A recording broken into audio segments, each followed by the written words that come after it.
Welcome back. Koilagudem మండలం రామానజపురం గ్రామంలో డక్కల హక్కుల సంరక్షణ సంఘం వ్యవస్థాపక అధ్యక్షులు కె శ్రీనివాసన్ అధ్యక్షతన సమావేశం ఏర్పాటు చేశారు. ఎస్సీ వర్గీకరణలో భాగంగా తమ కులస్తులను 4% రిజర్వేషన్స్ కల్పించాలని కోరారు.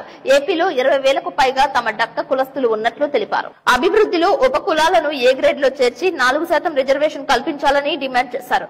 డక్కలి కులాన్ని గుర్తించి వర్గీకరణలో ప్రథమ ఫలాలు అందించేలా చూడాలని ఆశించారు. వన్ మ్యాన్ కమిషన్ మిశ్రాన్ని ప్రభుత్వం దృష్టికి తీసుకువెళ్లాలని కోరారు. ఈ కార్యక్రమంలో జి దానేలు, కె సుబ్బారావు, ఆనందరావు పాల్గొన్నారు. వాళ్ళు తీర్మానం చేశారు. శాతం ఇవ్వడం వల్ల నష్టపోయేది ఎవరు? మన డక్కల కులం నష్టపోతుంది. కాబట్టి ఆ రిజర్వేషన్ శాతాన్ని అదే విధంగా మన తెలుగు రాష్ట్ర మన ఆంధ్ర రాష్ట్రంలో కూడా కొద్దిగా ఏమన్నా ఇంకా అదే 1% ఇవ్వబోతుందేమో అన్న భయంతో రేపు 4-5 రోజుల్లో ఇవాళ ఫోన్ చేశాను మిత్రా గారికి. ప్రయాణంలో రేపు ఢిల్లీ వెళ్తున్నాడు.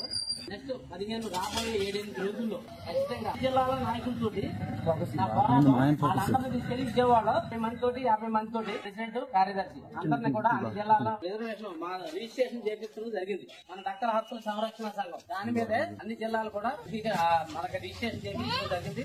వాళ్ళు ఎన్నుకోబడిన నాయకులు కృష్ణా జిల్లాలో రాంబాబు అన్ని ఇలాగా మొత్తం అన్ని జిల్లాలో ఇక్కడ నుంచి ముడిచారు నుంచి కొండయ్య, కొండారావు, తర్వాత రంగయ్య వీళ్ళందరినీ అలాగా ఎన్నుకోవడం జరిగింది. గత 3 సంవత్సరాలు వీళ్ళందరినీ క్రోడీకరించుకుని రేపు దినాన్న మిత్రా గారు ఢిల్లీ నుంచి రావడంతో మేమందరం మన డక్కల కులస్తులు అందరూ కలిసి ఖచ్చితంగా విజయవాడ వెళ్లి అక్కడ మన కులం సమస్యల మీద మనం ఇచ్చే రిజర్వేషన్ మీద ఖచ్చితంగా పోరాడి మనం సాధించుకున్నాం.